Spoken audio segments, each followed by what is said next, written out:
നിലമ്പൂർ സൗഹൃദ Nagar residence association ആഭിമുഖ്യത്തിൽ ഓണാഘോഷം സംഘടിപ്പിച്ചു. മണലുടി SNDP ഓഡിറ്റോറിയത്തിൽ മലപ്പുറം ക്രൈംബ്രാഞ്ച് SP മോഹനചന്ദ്രൻ ഉദ്ഘാടനം ചെയ്തു. പ്രസിഡന്റ് MA രവികുമാർ അധ്യക്ഷത വഹിച്ചു.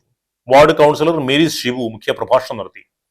വിവിധ റെസിഡൻസ് അസോസിയേഷൻ ഭാരവാഹികളായ ജോസുകുട്ടി, ബാബുരാജ്, രാധാകൃഷ്ണൻ, ഹരീഷ് ബാബു, നടുവിലക്കളം സുബ്രഹ്മണ്യ ക്ഷേത്രം സെക്രട്ടറി സുരേഷ് ബാബു, C വിനോദ് എന്നിവർ സംസാരിച്ചു.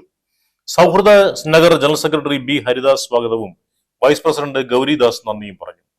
മുതിർന്ന അംഗങ്ങൾ, ഉന്നത വിജയം നേടിയ വിദ്യാർത്ഥികൾ, വിവിധ മേഖലകളിൽ കഴിവ് തെളിയിച്ച വിദ്യാർത്ഥികൾ എന്നിവരെ ചടങ്ങിൽ ആദരിച്ചു. കലാപരിപാടികളും അരങ്ങേറി.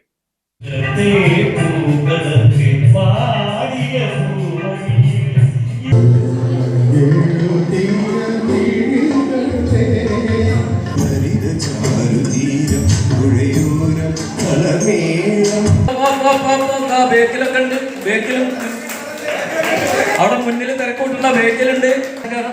ആവേശം പേരക്കുട്ടി